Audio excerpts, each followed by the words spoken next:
us with hope. Bow our heads, please. Our Heavenly Father, we come to you this evening, again, thanking you for all the blessings that we have.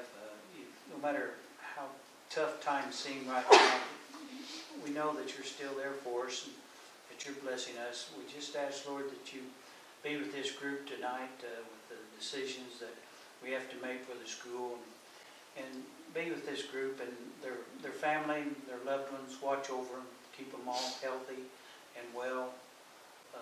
It's tough times out there for the whole world, Lord, and let's be good to one another. For sure, help our fellow man any way we can. And thank you for the things that you've done for us, and thank you for the things that you will do for us. We ask these things in Jesus' name. Amen. Amen. Thank you. Okay, roll call. Eddingfield, Here. Klein, Here. Reed, Here. Ryle, Here. Weeks. Here. Okay, introduction of the guest. I think everybody met Marianne before we started here, so. No public, so no public participation. So we'll go to consent agenda. Minutes of the regular meeting, surplus property, and so on. Mr. Chairman, we did have some surplus property that you'll notice in your agenda that we're being deleted from the Fairview campus. Further on our agenda, you'll remember we was going to have an auction in April, so this was going to be the prior board meeting to the auction. So you see some items there that we have listed for surplus, listing primarily of some old computer supplies and some monitors, some printers, just a variety of technology that's outdated or not working or not capable of working. And so that's what you'll see in those two items there that's declared for surplus. We don't have anybody for temporary or part-time positions and no student fundraisers. So I'd ask for your approval on consent agenda, first consent agenda. So moved. Second. Eddingfield, Yes. Klein, Yes. Reed, Yes. Ryle, Yes. Weeks. Yes. And next item's 5, the financial report consent agenda. If anybody has any questions over our financial reports, I'll be glad to answer. In regards to our ad valorem collections, as of March, we're set at 81.69%, which is actually up compared to a year ago. We're up about 6% in terms of our collections as compared to a year ago, March, and so those things are still moving forward. We have, as over the last month, our expenditures in terms of things have actually reduced. We haven't had many students on campus, but we're all looking good there financially.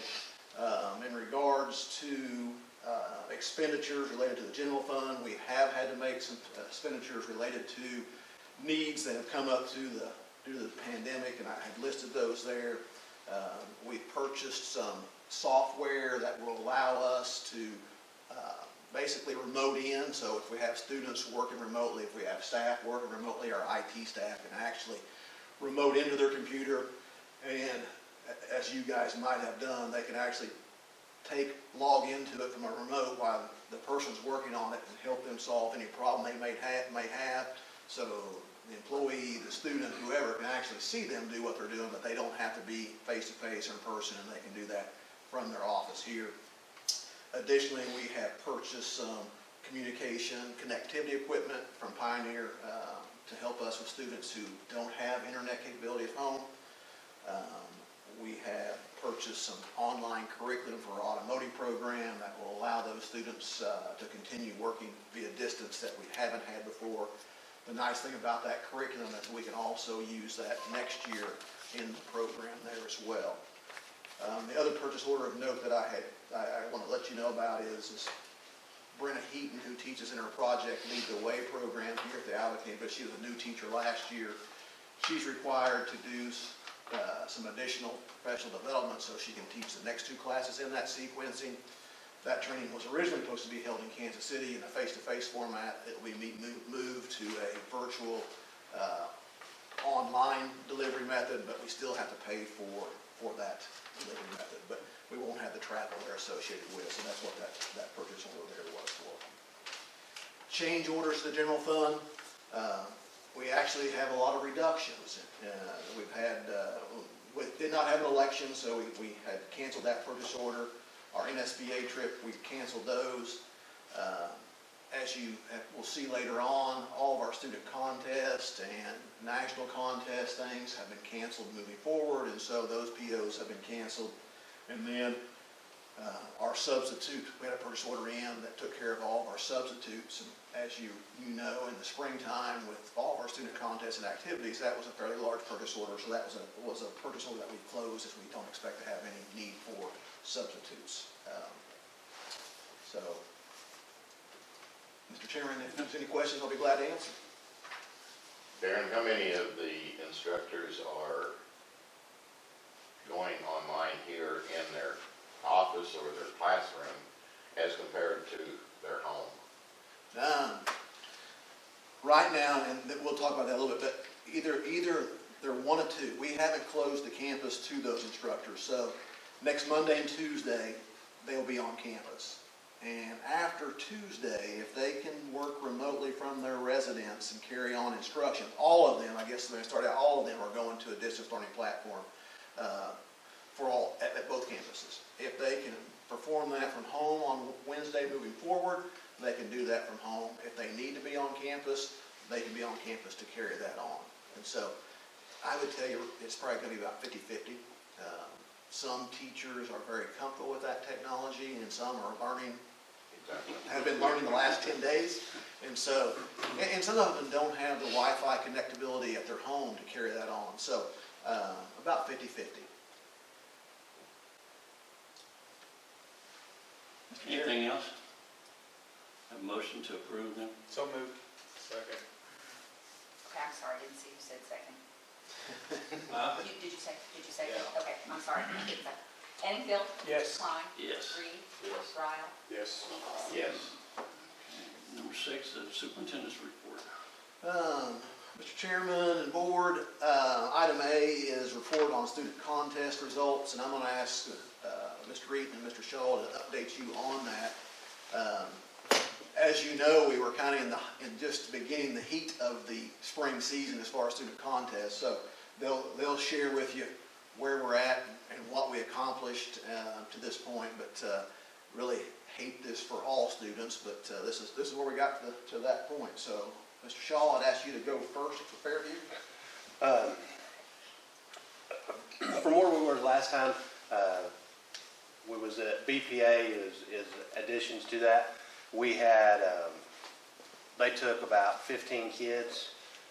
We had, and of those kids that we had, there was probably, well, all of them placed in the top 10 to have the capabilities to go to state and compete there after the district contest. We had one that qualified for nationals. Mrs. I'm trying to think which one what the name of it. No, I know it was Jade. I was trying to think of the name of the contest with it. It was advertising where they built like a promotion sheet for the national BPA contest. They designed it, showed their work, presented it, and she placed second. So she would have qualified. And we had 4 or 5 others that, we had a bunch that placed in the top 10. We had another third, a team, presentation management team. They were third. Another personal management team. There was actually on that, that we had 3 out of the top. I think there was 15 there, 10 or 15. Was how it is. We had 3 of the top ones, and we placed like a 3rd, a 6th, and a 7th. So, our odds were pretty good. We got one in. Did a superb job. No issues with it. One did not attend who qualified to go to state, but we had several top 20s. Grant Niles, top 12. Kaylee Roush, she was 5th on 2. She was there, but they represented Northwest Tech very well. And just their demeanor and attitude there was excellent. We had lots of compliments whenever we went someplace to eat. It's a shame that we can't take them to nationals. International Science Fair, or State Science Fair that was held here, the regional contest. Every kid that we brought, I think they had 5 different presenters. They all won their division, and Callie Bumgarner won overall. And she automatically, they were going to pay for her to go to the International Science Fair in LA. She didn't get to go. And then the others, could very well have a chance when they went to state with where they're faring, could add another couple that could have qualified to go to the national or international science fair. So it's all been canceled. HOSA is trying to do some contests virtually. Actually, Callie and the biomed kids and Mrs. Buttons with her kids, I think we have a pretty good chance of getting 2 or 3 of those that would qualify for the national HOSA contest too. But they qualified for state. They're trying to figure out some of the dynamics with some of the group contests with it. I think is what the last I'd heard with it. To how are they going to do it, where we don't get them together, but it's a group competition. What are they going to do? And some of it is they're going to go off the initial presentation, maybe what they did whenever they qualified for state. That may be what they judge it off of with it, even if they've honed their skills. Skills, it's a no-go as far as anything else with it. They are going to, so we don't have those kids going. The welding contest, we had kids that qualified for state. It's, again, skills.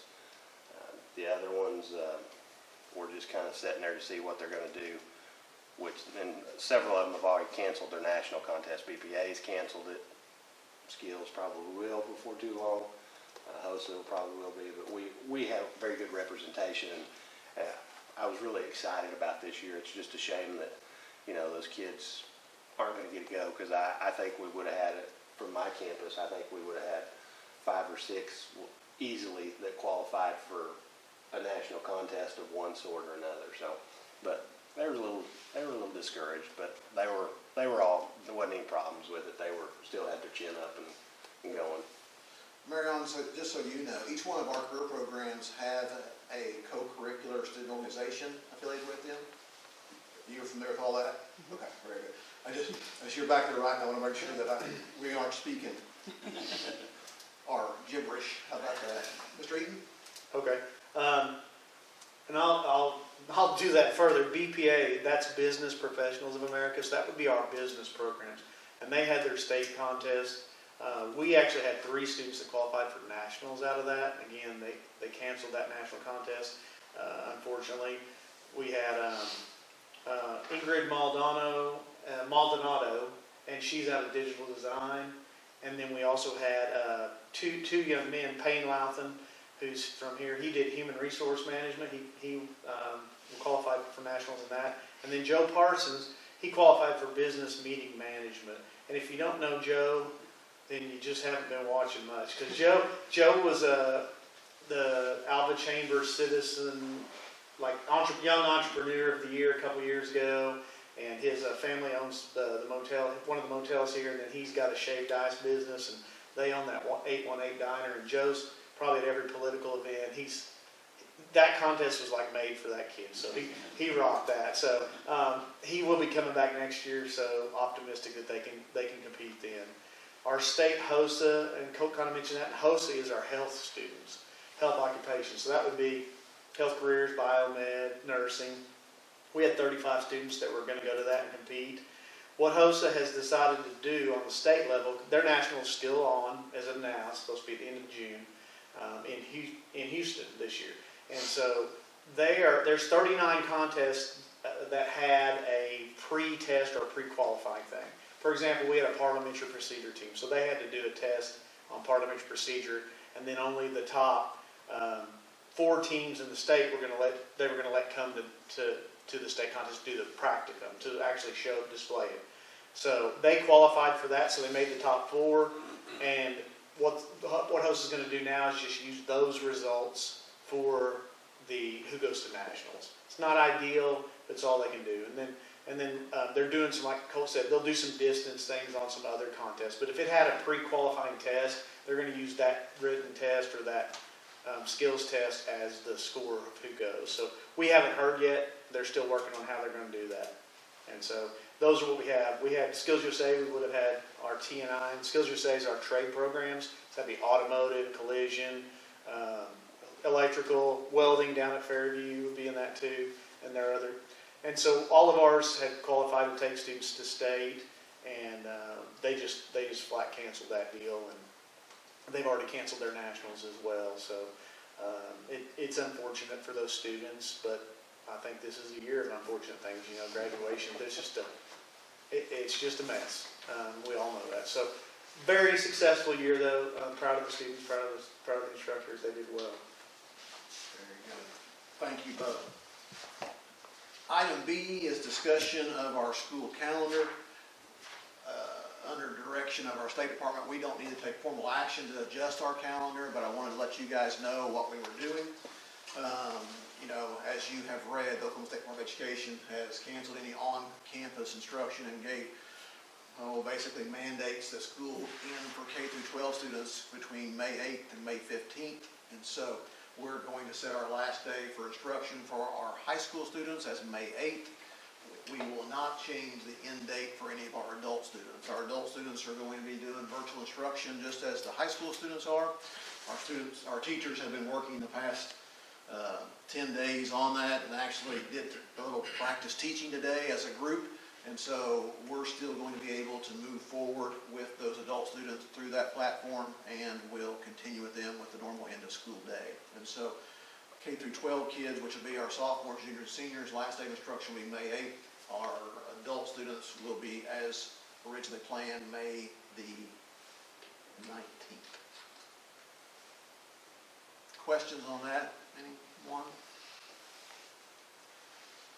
Very good. The other thing, or item C, is discussion of our distance and virtual learning platform. And so you'll see that we kind of had created a parent-student guide for distance learning.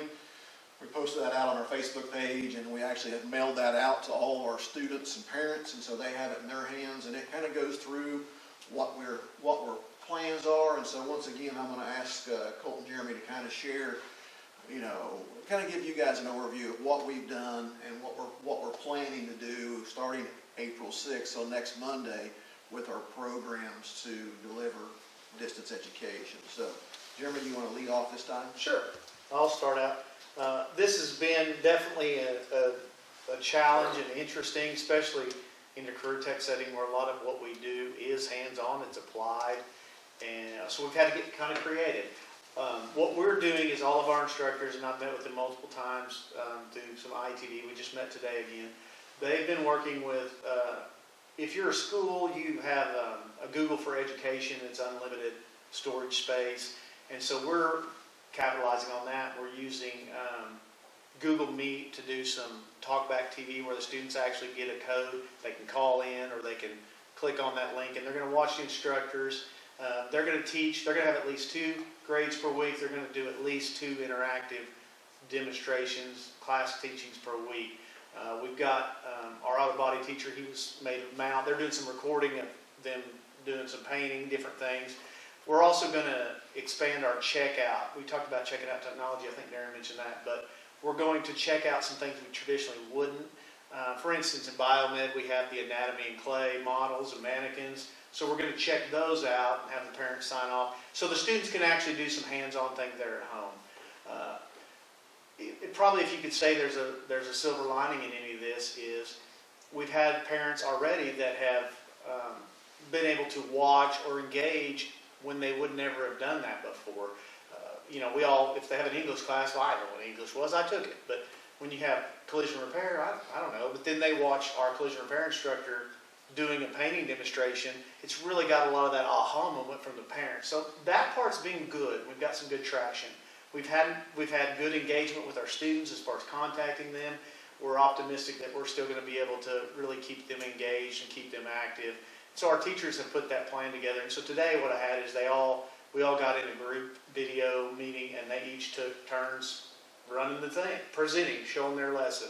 And we recorded that, and then we're able to share that amongst each other. And they were able to kind of pick up ideas glean them from each other. We're also trying to leverage the technology that the schools already have. What I mean by that is, Alva and Cherokee for us, they all have Chromebooks, the students do. So there's no sense in us trying to reinvent the wheel.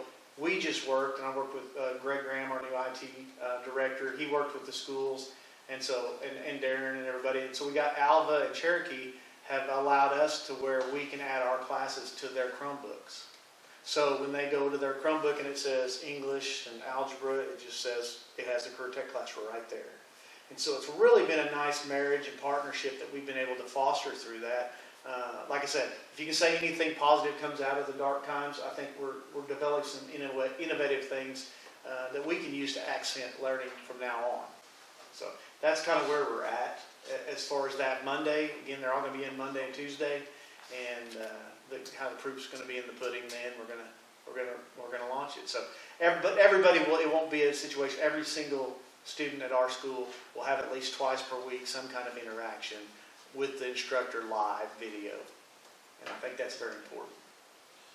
Cole, and for you guys, they're using Google Classroom here and a few other things. Fairview campus, they all have used a learning management platform called Canvas. And so Cole probably share a little bit about that, and they're using some of that technology. Yeah, we've used it pretty heavily. It came in whenever we started to buy the Project Lead the Way classes because they had to have Canvas.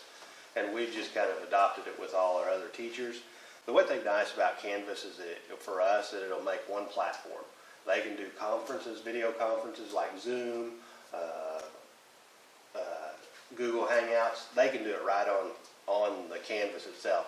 Now, it's going to have its limitations. Who can get on there and see videos on the computer, whether they can see it on their computer or they can see it on their iPad. I mean, that was one that they met with students today. They're having problems. They can get into Canvas, but they can't watch the video. So we're having to work through a few of those problems with it. But it's been really nice because it will save videos, because it's going to be not fighting for time, but trying to manipulate time for those kids if they've got to be on from different times during the day and 4 different schools. If they can't be there exactly, we're going to make sure that we record that video. So if I've got kids that can't and I can only meet here and I miss one kid, well, they can come back and watch that video later.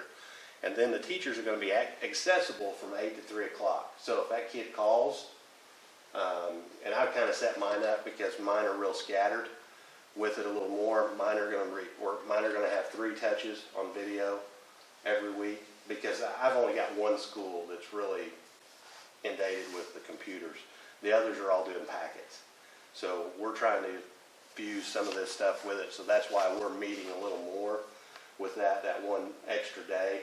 But we're just required 2 grades because we just need to do that for them. But it's really been a good mesh, even for us, because we've met with the teachers 5 or 6 times, and Jeremy, I know, has done it too, via Zoom or Google Hangouts. So it's really helped us, as like Jeremy said, with the instructors and even me, to become more familiar, or make me become more familiar, because I'm very much a hands-on guy. Hey, what are you guys doing in welding? Hey, let me try it. Pick up a stick and a welding stick rod and do it. This is making us really open our eyes to some new creative ways. Jeremy put it very well. Creativity has really been what's nice about this stuff. The teachers have come up with some real ideas that, we just wouldn't have thought of them that way. So it's been really good. Canvas is, and the one thing we liked about Canvas is a lot of the colleges have transferred to it. So that in itself helps those kids if they're going on to college. SWASU, OSU, OU are using Canvas for us. So that works where they're really familiar with that product when they move on to their college or whatever if that's what they choose to do. But it's been interesting. I mean, we told them we could always send out a Etch-a-Sketch and they could practice their welding circles, making the beads right. So it's been interesting, and I think it's going to give us some avenues to really look at a blended classroom next year with this too. We put this document out on in social media and then actually mail it out to their hands. So it lists a bunch of those, we're done to 2 grades a week. Kind of gives the parent and the student a basic guideline of what our expectations is, and so hopefully it'll help ease some of those concerns with that. So that's that's what we're doing starting April 6th, and what really the last really 10 days have been consistent of is, I've been in more virtual meetings than I have in the past 6 months. So anyway, that's where we're going and what we're going to do starting Monday with our program. So any questions? If you all want to participate, we'll sign you up and you can. Good luck. Good luck. Great week. Very good. Item E is discussion of technology, facility, and equipment upgrades. At Northwest Tech here, the last several years, we have asked staff and teachers to submit an equipment upgrade list, and as we did this year, and that was in really the second week of March. The administrators and I went through that list and compiled it, and our plan is to now look at it with what things are truly essential, if they have to do with classroom instruction or school safety, and our plan is to go ahead and submit those to be purchased. The other things we're looking very closely at, as we're very uncertain with what budgets are going to be in the next couple of years, and so we're looking through those, and evaluating them kind of based off those 2 criteria. In terms of our remodel project and our facilities, we've been working on that now for 6 or 8 months. That had got to the bid phase, and so if you probably saw in the Courier, if Fairview saw, and in the Republican there, we've advertised for bids. There is actually a pre-bid meeting here on the 7th.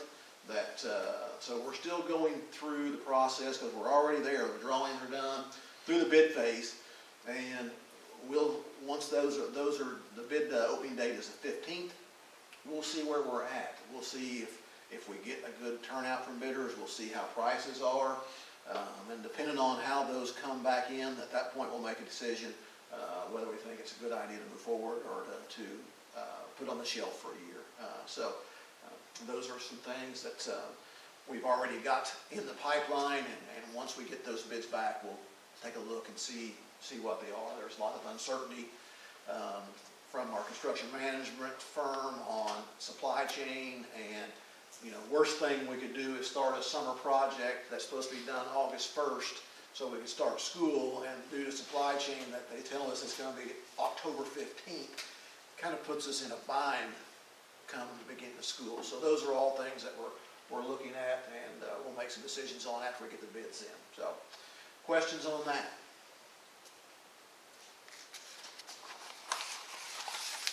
Okay. Moving to item F is report on postponing the April auction. I'm going to postpone the auction that we had scheduled. I think it was for April the 16th was the date? 18th. For obvious reasons, and I'm looking at dates in the fall to reschedule that.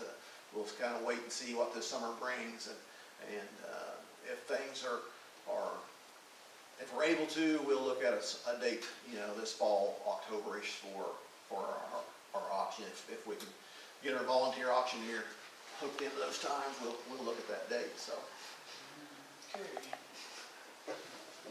Item E is discussion and possible action on our FY 2021 technology plan. It includes compliance and requirements for the Children's Internet Protection Act. Each year, we submit to you annually an update to our technology plan. The acceptance of this requires board action. Basically, the technology plan covers how we integrate new technology and how we stay current with the changing technology. And so that's our IT director puts that together, and it talks about how we're going to professionally develop our staff as we add different technology, how we're going to provide safe internet to our students, which is basically all done through board policy, and students and parents sign that agreement when we provide them internet. And so just an annual update to our technology plan. I'll be glad to answer questions.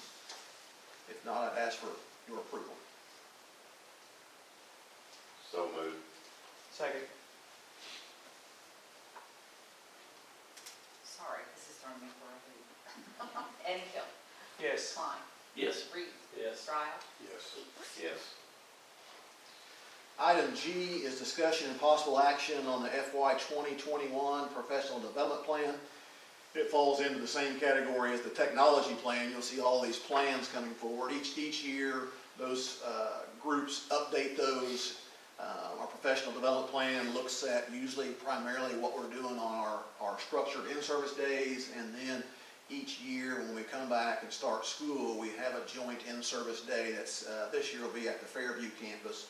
A lot of it's built around what we're mandated to do as far as the State Department in terms of required professional development topics, but we also look at other things that instructors and staff have requested as possible professional development needs, and those are all incorporated into what we put out to staff. And so each year that group meets and comes up with some direction and suggestions that we do as far as our professional development activities for the following year. And so I would ask for your approval of the new plan. So moved. Second. Eddington, Yes. Klein. Yes. Reed, Yes. Frye, Yes. Weeks. Yes. Item H is discussion and possible action on the revision of the district's hiring policy. The update that's being presented for your approval provides more administrative flexibility for transferring or promoting existing employees to new or existing positions. The old policy that we had was very hard to interpret, and it left a lot more room for interpretation versus structured interpretation, and so it provides that interpretation and flexibility and truly clarifying that not only for administration but also for the board as well. So I'll be glad to answer any questions, and if not, I'd ask for your approval. So moved. Second. Eddington, Yes. Klein, Yes. Reed, Yes. Frye, Yes. Weeks. Yes. Mr. Chairman, item I is a proposed executive session to discuss the employment and faculty for the FY 2021 school year. Excluding anybody who need to go into executive session, I would recommend we forego the executive session. Sounds good to me. Let's have a motion to that effect. So moved. So Eddington, Yes. Klein, Yes. Reed, Yes. Frye, Yes. Weeks. Yes. that takes us down to item M, Yes, sir. which is possible action of the employment of faculty for the 2021 school year. The faculty that's being presented to you is our certified staff, which is our instructional staff. Those are the ones that's kind of the rubber in the road, if you want to put it that way. And so we have a great instructional staff here. Over the past 10 days, I know you've seen that there have been some of them on campus, but we've asked them to kind of retool and take a new direction with the intent that we're trying to do what we believe is correct and most advantageous to our students with the situation that we're given. They've all, come in open-armed and really, embraced it. If you see the videos that Josh has done here, and you'll find teachers at the welding at the Fairview campus. So it's been good for them, and so we have a wonderful staff, I guess is where I'm getting to.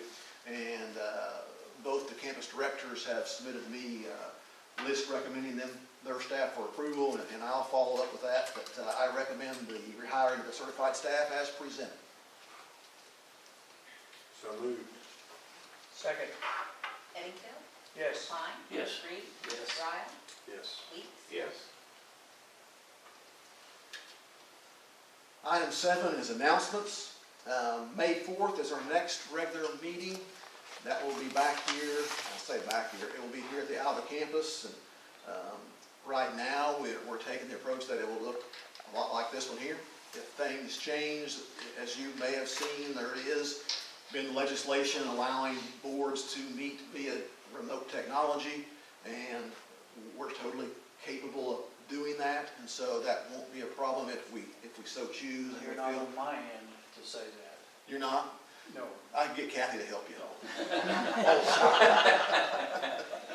I have to turn it on for her. It'll go back about 15 years ago in a billboard in Oklahoma Oklahoma City that said, if you have trouble paying your bills online, ask your grandkids. So you might have to resort to some help. But we do have that flexibility and certainly that capability to do that. And so right now, my intent is that next month it'll look just like this, but there's a lot of days between there and then. But that'll be on May 4th here at the Alva campus. The foundation golf tournament has been postponed. That committee met, and so that foundation golf tournament will not happen on May 18th. They're looking at dates in the fall for that. And then August 27th and 30th, if things have smoothed out, we'll have our OSSBA conference. And if you stay tuned to the OSSBA website, there'll be plenty of breakout sessions available to address all the things that they posted here over the past. Really, probably to rectify all the things they posted that didn't work out like they thought. But those are announcements. And I would ask for item 8 for a motion to adjourn. So moved. Okay, Did you get it? you guys, okay. I don't have my hearing aid in, so I don't know what's going on. Eddie, Bill, Yes. Klein, Yes.